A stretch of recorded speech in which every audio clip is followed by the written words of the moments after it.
오늘 우리가 읽은 이 신명기의 말씀은 여수run이여 이렇게 부르면서 시작합니다. 26절에서 여수run이여 이렇게 시작하잖아요. 이 단어의 의미를 우리가 좀 살피면서 시작하고자 합니다. 여수룬 어떠한 단어인가? 이 여수룬은요, 말하자면 하나님의 절절하신 사랑의 대상에 대한 애칭 같은 겁니다. 우리가 누군가를 막 사랑하면 그 사랑이 막 우리 안에서 이렇게 끌어넘치도록 누군가를 사랑하면 애칭으로 부르게 되지 않습니까? 그래서 가끔 이렇게 전화가 오면 그 애칭이 뜨는 분들이 있어요. 이렇게 잘 이렇게 들여다보니까 내 원수 이렇게 반어법이죠. 반어법. 내가 정말 사랑한다. 그래서 이렇게 보면 애칭으로 이렇게 부르잖아요. 그래서 그런 표현이 많죠. 뭐 헌이라고 부르기도 하고, 좀 닭살이 돋으세요? 그런데 그렇게 정말 주변에 쓰는 분들이 계시더라고요. 그리고 사랑을 담아서 어떤 애칭으로 이렇게 막 부릅니다. 우리가 꼭 남녀간의 사랑뿐만 아니라 누군가에게 관심이 있고 사랑이 있으면 또 애칭을 써요. 저는 우리 둘째에게 가끔 또진이라고 그래요. 이렇게 또진아 그러는데 그런 어떤 말에 사랑이 담겨 있는 것 같아요. 그 단어에 이 여수룬이 바로 그런 표현이에요. 여호와 하나님께서 이스라엘 백성을 너무나도 사랑하셔서 그 사랑이 막 이렇게 하나님 안에서 끌어넘치셔서 이스라엘 백성을 향하여서 애칭으로 부르시는 그러한 표현입니다. 의미를 살펴볼게요. 여수룬의 의미. 하나님께서 너무나도 사랑하셔서 하나님 앞에 설 수 있도록 하여 주신 백성이라는 의미가 내포되어 있어요. 하나님께서 너무나도 사랑하시니까 사실은 하나님 앞에 설 수가 없는데, 의롭지가 않은데 하나님께서 의롭다 여겨주셔서 하나님 앞에 살아가고 하나님의 생명을 누리고 하나님의 복을 받은 하나님의 백성들이라는 의미입니다. 이렇게 여수run이여 라고 부른 후에 하나님 같으신 이가 없도다. 그가 너를 도우시려고 이렇게 말씀해요. 도우시려고. 여수run이라고 칭하고 사랑하는 이스라엘 백성을 도우시는 분이시죠. 제가 질문 하나 드리고 시작할게요. 여러분, 여기서 지금 도우시려고 이렇게 표현했잖아요. 그럼 돕다 하면 어떠한 동작, 어떠한 상태, 어떠한 것이 생각나세요? 돕다, 도우시는 분, 돕다. 우리가 일반적인 돕다라는 개념을 어떻게 우리가 생각하고 있는지를 한번 이렇게 생각해 봤거든요.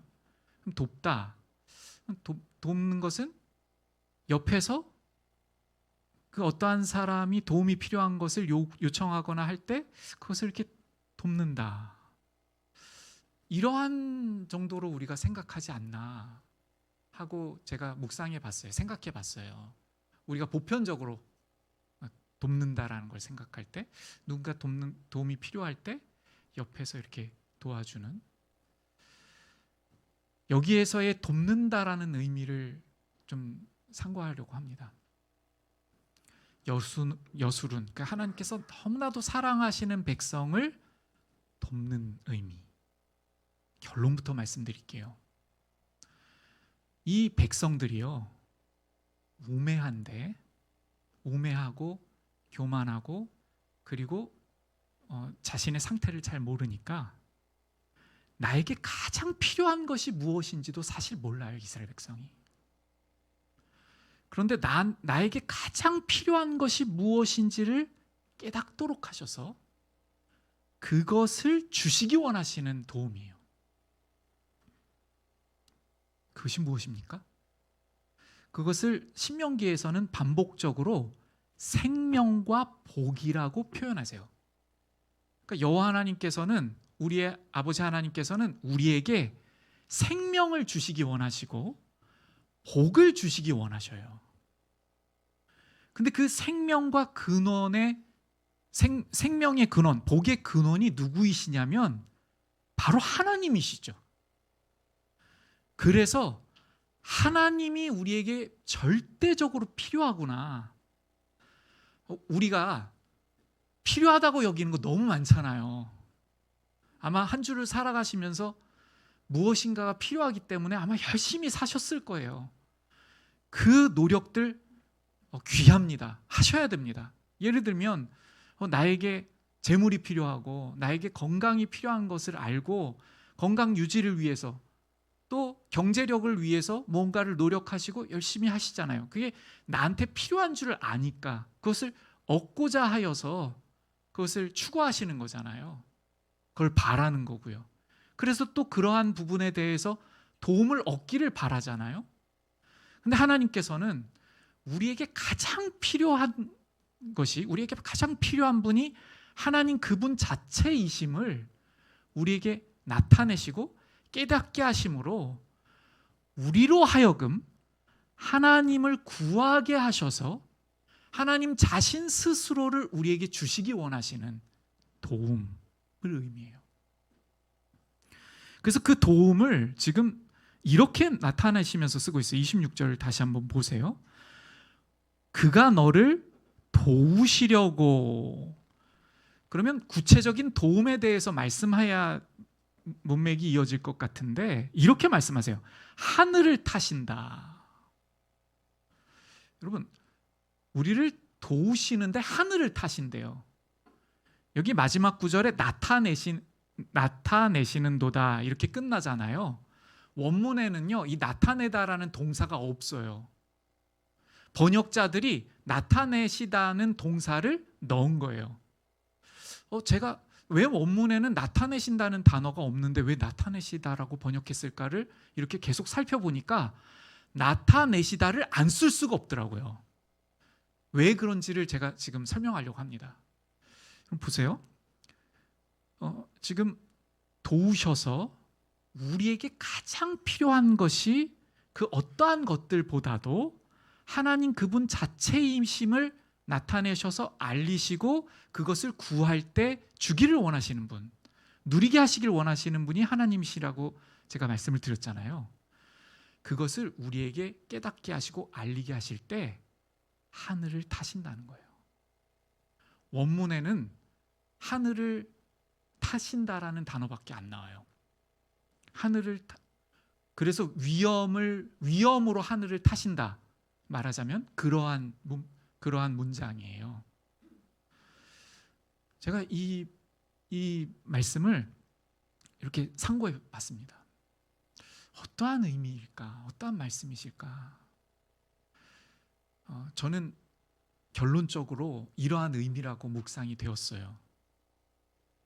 모든 우주 만물을 동원하셔서 하나님의 위엄, 하나님께서 누구이신지를 우리에게 나타내어 주심으로 하나님의 사랑하심과 하나님의 영광과 하나님의 능력을 깨닫게 하심으로 우리로 하여금 하나님을 붙들게 하여 주시는 그 모든 역사하심.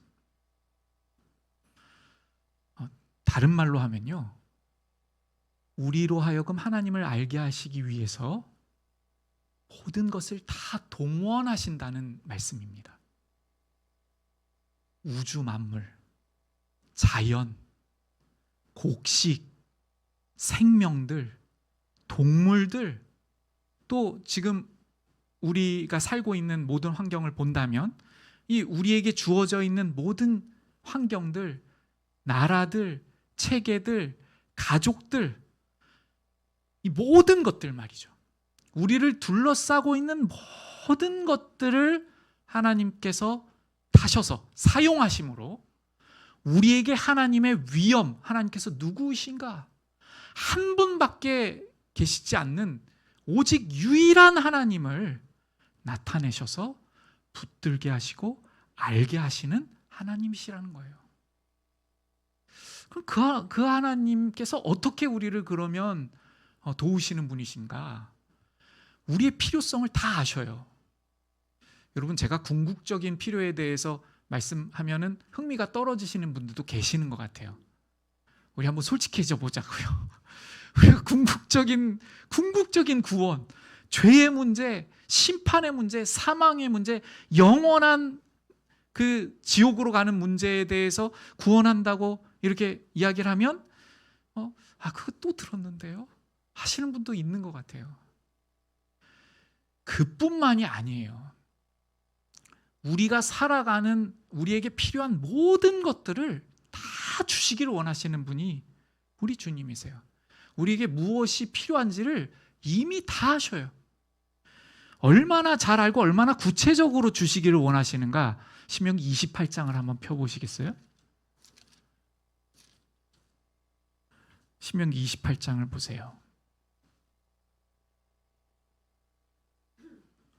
신명기 28장을 보시면 여호와 하나님께서 우리에게 주시기를 원하시는 생명의 길, 복의 길이 어떠한 길인지를, 어떠한 생명과 복을 우리에게 누리게 하기를 원하시는지를 아주 구체적으로 말씀해 주세요. 28장 3절 보세요. 성읍에서도 복을 받고 들에서도 복을 받을 것이며 내 몸의 자녀와 내 토지의 소산과 내 짐승의 새끼와 소와 양의 새끼가 복을 받을 것이며 내 광주리와 떡반죽 그릇이 복을 받을 것이며 내가 들어와도 복을 받고 나가도 복을 받을 것이니라. 이렇게 말씀하세요. 자, 여기서 복이 무엇인지를 먼저 나누겠습니다. 복이 무엇인가?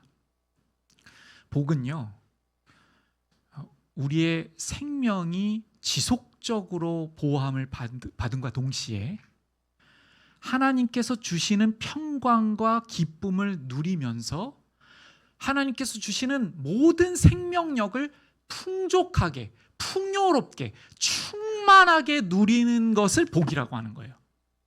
다시요. 하나님께서 우리에게 주신 생명과 그 생명력을 아주 풍성하게 누리고 기쁨과 평강으로 즐거워하는 상태가 복입니다. 근데 이 복된 길은 하나님과 친밀하지 않으면 받을 수가 없는데, 여기서 보시면 구체적으로 표현하는데 어떻게 표현하냐면 이렇게 표현해요. 다시요. 3절. 성읍에서도 복을 받고 들에서도 복을 받을 것이며, 반복되는데 6절을 보세요. 내가 들어와도 복을 받고 나가도 복을 받을 것이니라. 무슨 말씀입니까? 무슨 말씀이에요? 세상의 사람들은요, 복을 따라다녀요. 복 받아보려고, 복을 구해보려고 막 다닙니다. 여기저기 가서 살펴요. 복을 얻기 위해서 분주하고 찾아다녀요. 근데 무슨 의미예요? 성읍에 있어도 복을 받고 나가도 들에 가도 복을 받고. 무슨 말입니까? 복이 따라다닌다는 거예요, 그 사람을. 세상 사람들처럼 복을 쫓을 것이 아니라 복이 따르는 삶을 하나님께서 주시기 원한다는 말씀이에요. 어디를 가든지, 어디에 있든지. 왜 그러할 수 있는가? 하나님과 동행하니까요. 생명의 근원 되신 하나님과 함께하고 있고 하나님과 친밀한 관계를 누리고 있기 때문에 어디를 가든지 복이 따라오는 거죠. 이렇게 말씀하시면서 우리가 가장 원하는 거 있잖아요. 우리가 가족들의 행복을 구하지 않습니까? 그래서 어떤 분들은 이렇게 기도 제목을 보면 정말 온통 자신의 기도보다는 가족들의 행복과 가족들의 평안과 가족들의 건강과 가족들의 안녕을 이렇게 기도 제목으로 내어놓습니다. 보면 이렇게 말씀하시잖아요. 내 몸의 자녀와, 이렇게 말씀하세요. 내 몸의 자녀가 복을 받을 것이며. 그러니까 우리가 원하는 걸 이미 아셔요. 우리가 말씀드리지 않아도 이미 아시고 그 복을 주시기 원하시는 분이 우리 하나님이신 줄로 믿습니다. 다 누리게 하시기를 원하셔요. 그런데 말이죠. 우리에게 문제가 있어요. 오늘 우리가 초점할 부분은요. 그럼 하나님께서 이러하신 분이시고 우리에게 생명과 복을 누리게 하시기를 원하시는데 어떻게 우리가 누릴 수 있는가에 대한 것입니다. 근데 문제가 있어요. 어떠한 문제가 있는가? 주님께서는 이렇게 우리를 돕기를 원하셔서 우리에게 나타내어 주시고 깨닫게 하셔서 오직 하나님만을 구할 수 있도록 역사하셔요. 그런데 문제는 우리가 망각하고 기억하지 않는 데에 있습니다. 우리가 잊어버려요. 우리가 지금 받고 있는 이러한 복들이 무엇인지를, 우리가 누리고 있는 이 모든 평강과 이러한 모든 것들이 무엇인지를 잊어버리게 되어요. 이 부분에 대해서 한번 살펴볼게요. 32장을 펼치시겠어요? 신명기 32장. 신명기 32장 15절입니다. 신명기 32장 15절. 눈으로 한번 빨리 보세요. 어떤 단어가 들어오시나요? 여술은 들어오셨어요? 여술은이라는 똑같은 단어로 써요. 여기에서요. 무슨 의미냐면요. 하나님의 놀라운 사랑을 받은 이스라엘 백성인데 그 사랑을 어떻게 받았는지, 어떠한 은혜를 누리고 있는지 잊었도다를 말씀하시기 위해서 여기에 여수룬을 쓰세요. 읽어보겠습니다. 그런데 여수룬이 기름짐에 발로 찼도다. 무엇을 발로 찼냐면요.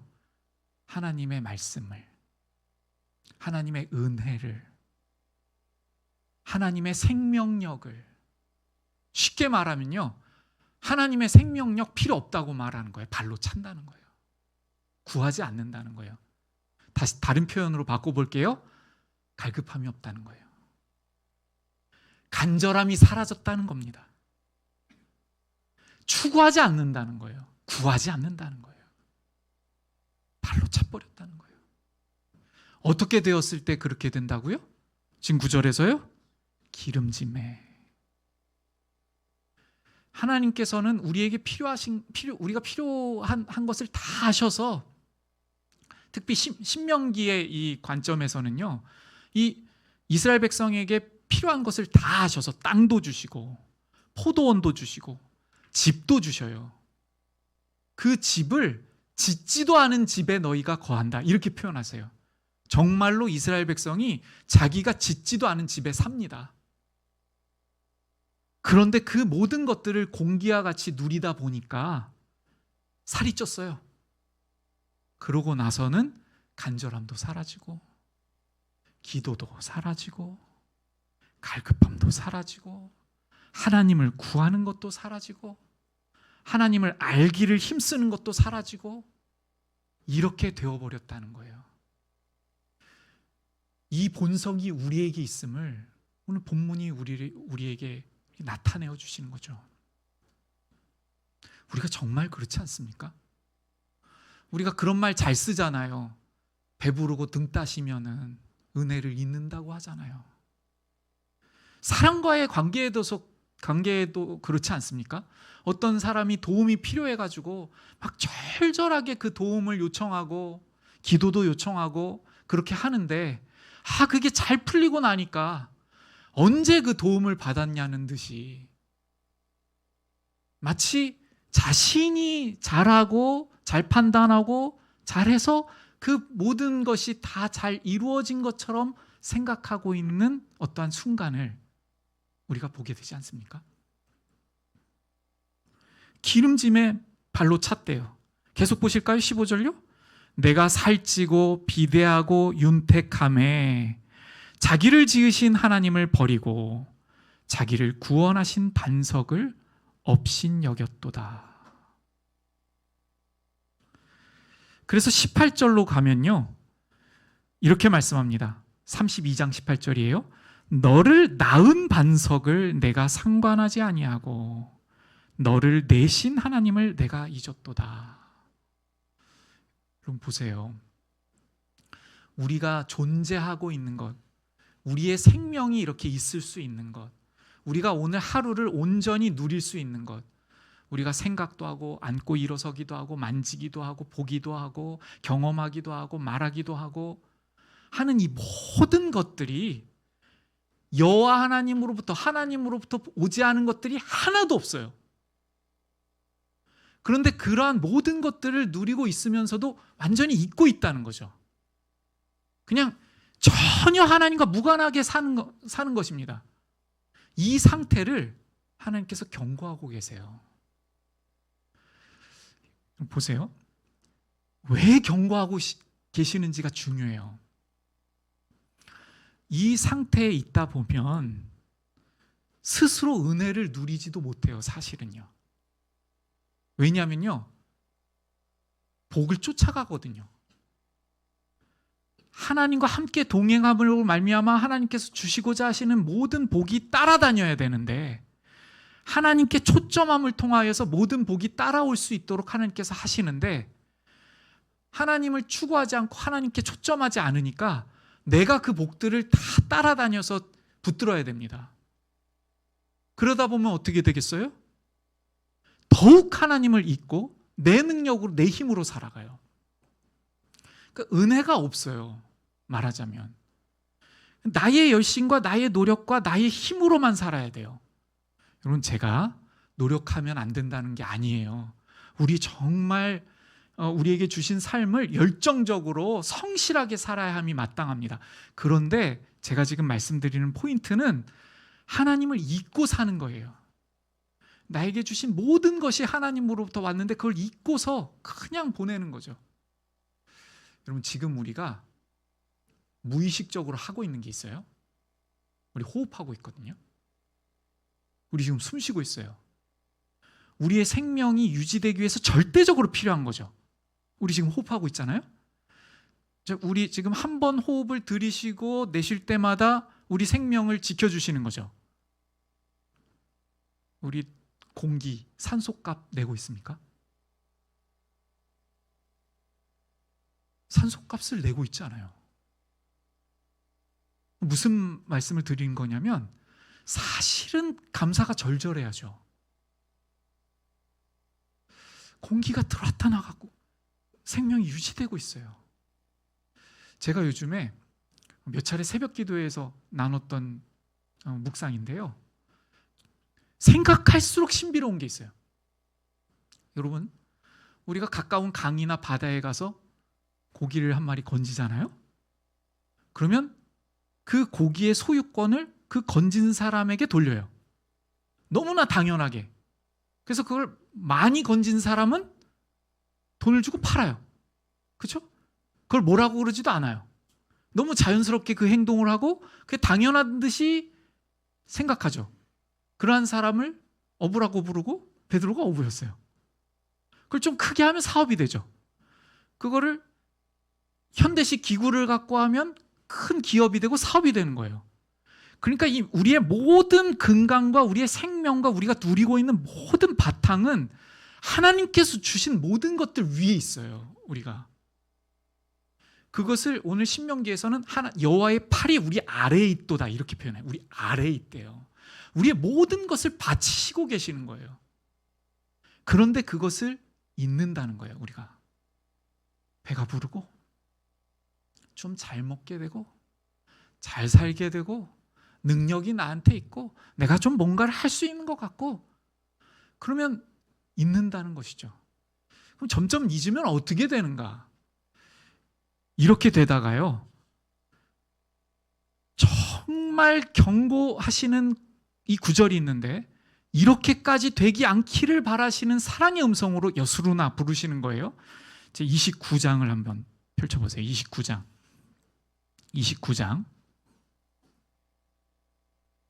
20절 29장 20절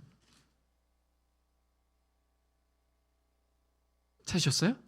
예, 제가 읽어볼게요. 여호와는 이런 자를 사하지 않으실 뿐 아니라. 다시요. 요 구절에 지금 집중하려고 하는 거예요.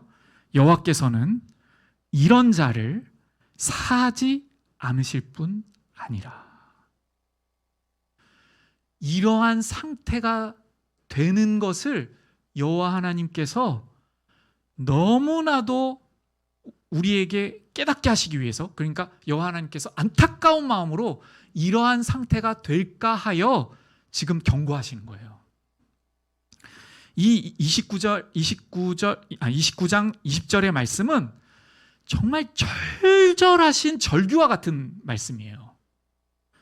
어떠한 상태에 가게 되냐면 여호와 하나님께서 사하실 수 없는 상태가 될까 봐. 저를 좀 보세요. 여러분, 성경에요, 여호와 하나님께서 사하시지 않는 죄에 대해서 나옵니다. 또 성경에 이런 말씀이 나요. 모든 죄는 사하심을 얻되. 그런데 그 뒤에 사하심을 얻지 못하는 죄에 대해서 말씀하세요. 모든 죄를 다 사하여 주시기 원하시는 하나님이신데 그 스스로가 사하심을 원하지 않아서 사하심에 들어올 수 없는 죄가 있다라는 거예요. 이걸 하나님께서 깨닫게 하시기 위하여 이렇게 아주 절절한 음성으로 말씀하셔요. 이 상태에 대하여 이제 나누고 좀 마치려고 하는데, 여러분, 제가 지금 이 구절을 읽을 때 여호와는 이런 자를 사하지 않으실 뿐 아니라, 우리가 마가복음을 같이 묵상하고 있거든요. 요즘에 혹시 떠오른 구절이 있으셨습니까? 성령을 모독하는 죄, 성령을 회방하는 죄라고 기록하고 있어요. 성령을 회방하는 죄, 성령을 모독하는 죄는 사하심을 받지 못한다고 말씀하세요. 그럼 이 죄가 무엇인가? 여러분, 저는요, 여러분들을 두려움에 떨게 하기 위해서 이 말씀을 드릴 게 아니에요. 먼저는 이 구절의 의미를 말씀드릴게요. 만약 우리가 이 구절을 대할 때 오늘 이 신명기에서 사하지 않으실 뿐 아니라를 읽을 때, 또는 성령을 회방하는 죄, 성령을 모독하는 죄 때문에 사하심을 받지 못한다는 것을 읽을 때, 내가 혹시 이러한 죄를 범하는 것은 아닐까? 라는 마음이 든다면 안심하십시오. 그 마음 자체가 성령 하나님의 역사하심을 회방하지 않는 거예요. 그 마음 자체가요. 이 성령 하나님의 역사하심을 회방하는 것, 성령 하나님을 모독하는 죄는 고의적으로, 악의적으로 하나님의 말씀을 듣지 않을 뿐만 아니라 두려워 떨지도 않고 자기의 문제를 생각해 보지도 않고 하나님의 말씀을 멸시하는 상태라는 거예요. 마가복음의 문맥을 통해서 잠깐 나누겠습니다. 마가복음에서는요, 이 죄를 지금 누가 짓고 누가 그 상태로 나아가고 있냐면 서기관들이라고 부르고 있어요. 서기관들. 이 서기관들이 예수님께서 행하시는 역사를 다 보고도 예수님을 귀신 들렸다고 말하고 있어요. 예수님께. 그 대상에 대하여 이 경고의 말씀을 하셨어요. 예수님께서. 자, 제가 그 본문의 의미를 한번 나눠볼게요. 자, 보세요. 예수님께서 어떠한 것을 행하셨는지를 먼저 우리가 살펴야 됩니다. 예수님께서 무엇을 행하셨는가? 눈에 보이도록 많은 역사를 행하셨어요. 그 중에서는요, 중풍병자를 일으키셨어요. 또 나병 환자를 깨끗게 하셨어요. 뿐만 아니라 귀신을 내어 쫓으셨어요. 여러분, 이 역사를 누가 할 수 있습니까? 죽은 자를 살리시고 중풍병자를 그 자리에서 소송케 하시고 나병 환자를 깨끗게 하셔요. 뿐만 아니라 죄를 사하시는 권세가 있음을 나타내어 주세요. 귀신을 몰아내셔요. 오직 하나님만이 이 일을 할 수 있죠. 그러면 서기관들이라면 잘 알잖아요, 성경을. 그럼 성경을 토대로 야, 이러한 역사를 하실 수 있는 분이라면 하나님밖에는 없구나. 그럼 이분이 과연 하나님의 아들이 맞으시는구나. 여러분, 예수님께서 인자라고 나타내셨어요. 하나님의 아들이심을 나타내셨어요. 숨기지 않으셨어요. 그런데 그걸 안 받으려고 하는 거예요. 믿지 않으려고 하는 겁니다. 여러분 보세요. 믿지 않으려고 하니까, 예수님께서 하나님의 아들이신 것을 믿지 않으려고 하니까 이 결과들을 설명해야 되잖아요.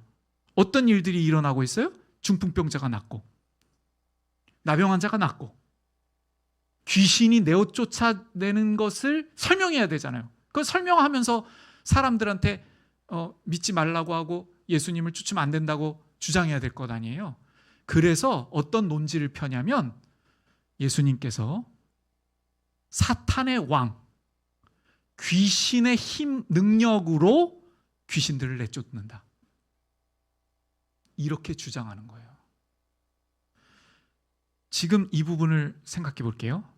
자, 지금 서기관들은 자기에게 주신 모든 것들을 하나님께서 주셨어요. 이스라엘 백성으로 태어나게 하셨고, 서기관이라는 놀라운 직분을 갖게 해주셨어요. 누구보다도 말씀을 연구할 수 있고 가까이 갈 수 있는 자, 생각할 수 있는 힘, 집에서 살 수 있는 풍요로운 가족들, 그 이스라엘의 온갖 좋은 향유들, 성전들, 이 모든 것들을 다 주셨어요. 그런데 자기가 갖고 있는 모든 그 힘과 지성과 능력을 가지고 최선을 다해서 예수님의 이 역사하심을 어게인스트, 대적해요. 자기가 가지고 있는 모든 것 하나님께서 주신 거거든요. 다 그 하나님께서 주신 모든 은혜들, 곧 오늘 우리가 읽었던 신명기의 말씀에서 하나님의 팔 위에 서 있는 거예요. 근데 그 모든 것을 동원해서 예수님을 믿지 않고 예수님 앞에 꿇어 순종하지 않으려니까 귀신에 들렸다는 논지를 펴는 거예요. 고의적, 악의적으로 최선을 다해서.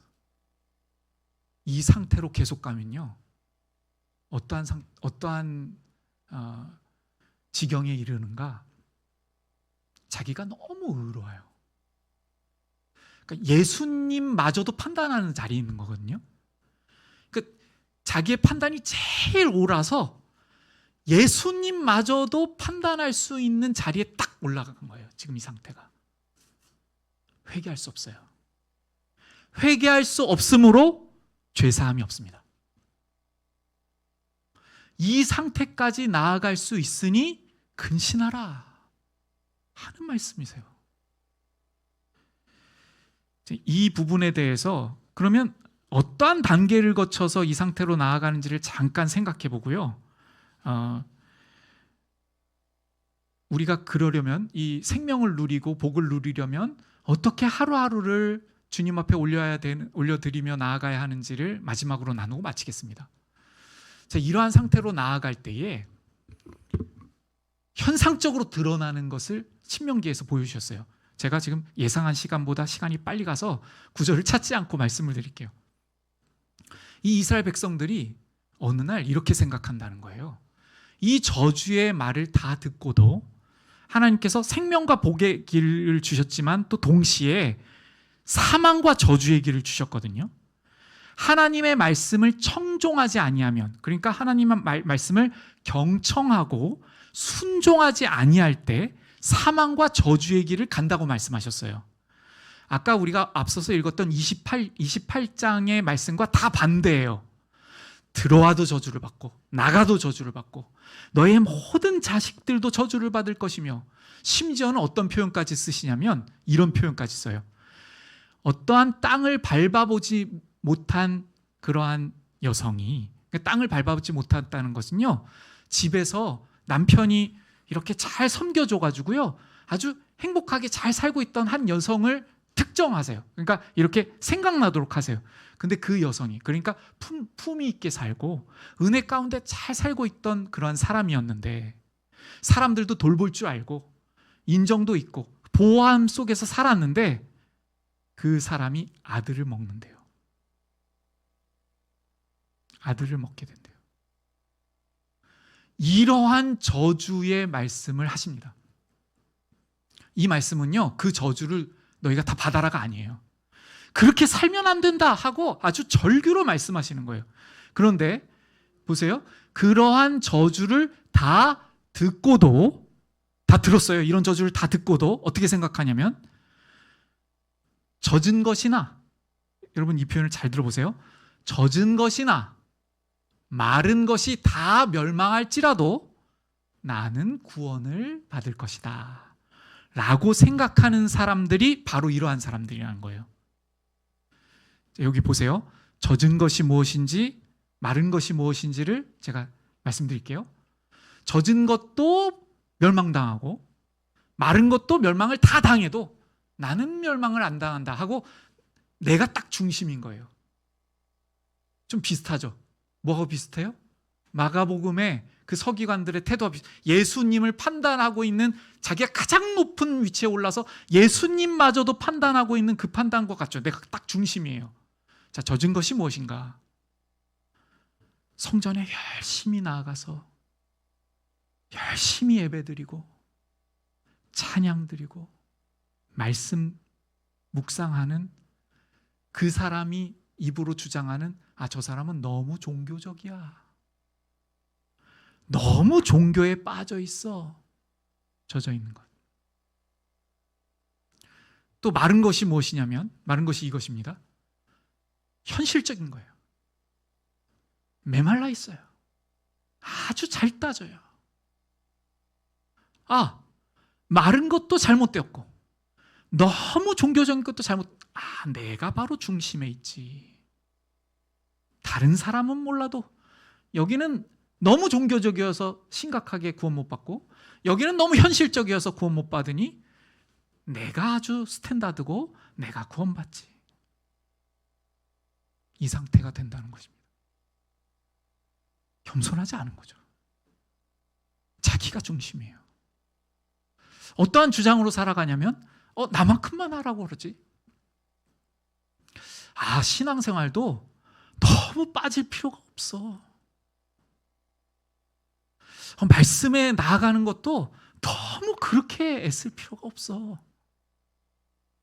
젖은 것, 이것을요 뭐라고 하시냐면, 하나님께서 나의 말씀을, 그러니까 하나님의 말씀을 경멸했다 라고 표현하세요. 그러면 어떻게 하면 우리가 생명의 길로 나아갈 수 있는가? 오늘 우리가 읽은 이 신명기는요, 모세의 유언과 같아요. 여러분, 유언은 정말, 그 유언은 그 전 인생이 녹아져 있는 것 아닙니까? 그래서 이스라엘 백성들에게 이것 하나 붙들어야 산다라고 지금 절절하게 말씀해 주시는 거예요. 한마디로 요약하면요, 이 신명기가 34장까지 있거든요.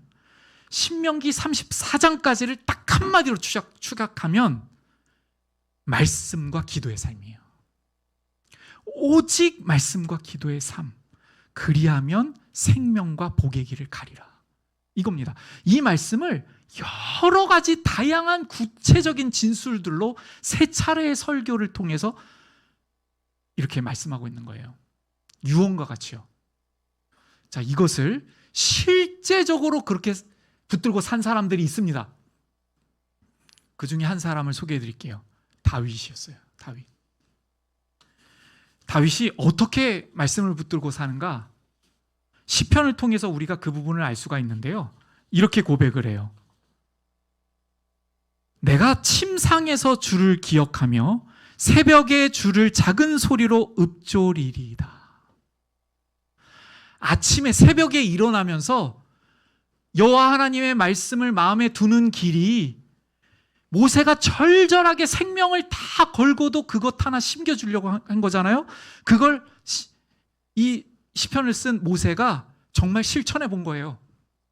새벽에 일어나면서 여호와 하나님의 말씀을 작은 소리로 읊조리면서 하루를 시작한 겁니다. 우리 사랑하는 성도님 여러분, 한번 해보셔요. 1분도 좋고 30초도 좋습니다. 더 쓰실 수 있으면 더 좋겠어요.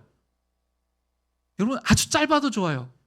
제가 실천적인 부분도 하나 소개해 드릴게요. 제가 요즘에 아침에 새벽에 일어나면서부터 바로 하려고 하는 거, 선포하듯이. 그리고 제 마음에 새기려고 하는 구절들이 있는데 그 중에 대표적인 구절이 시편 18편 1편이에요. 나의 힘이신 여호와여, 내가 주를 사랑하나이다.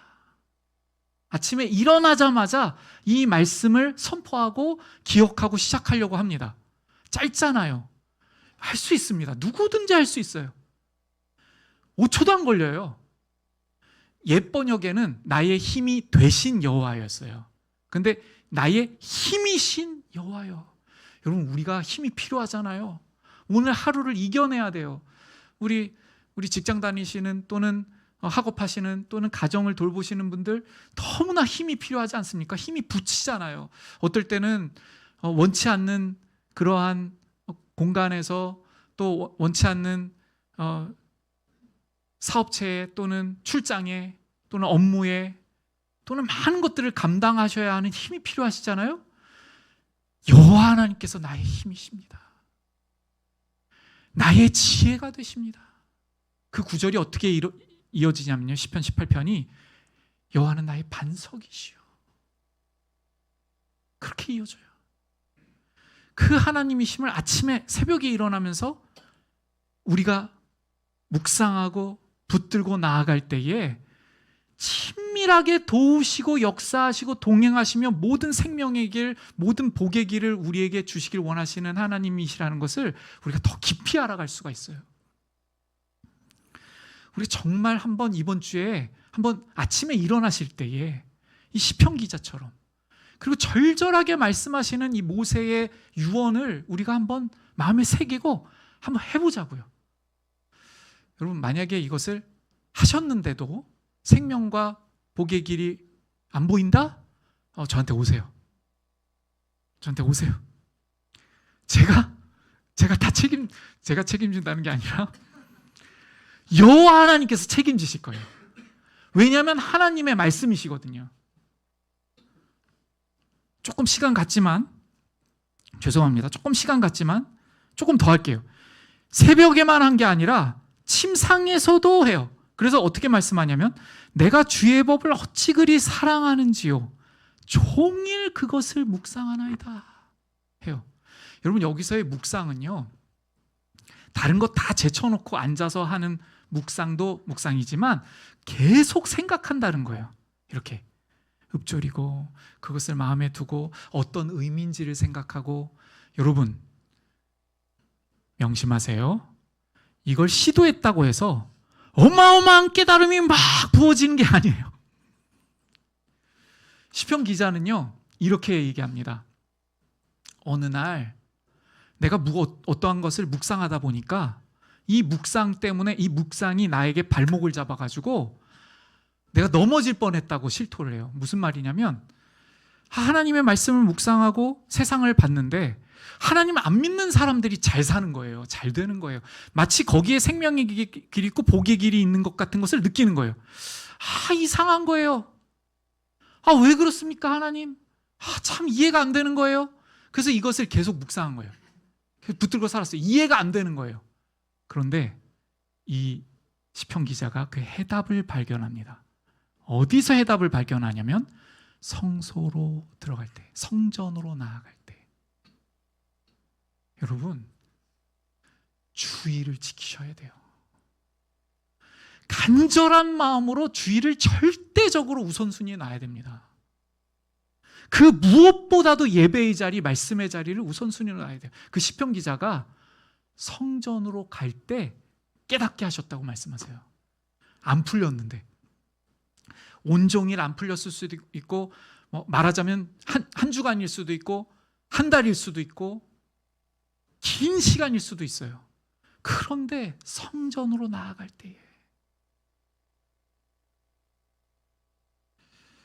우리가 이 말씀을 오늘 붙들고요, 정말 생명과 복의 길이 있음을 우리 모두가 누리고 알아서 이 절절한 신명기의 말씀을 우리 모두가 전하지 않고는 살아갈 수 없는 그러한 인생을 인생으로 나아가시기를 주님의 말씀으로 부탁을 드립니다.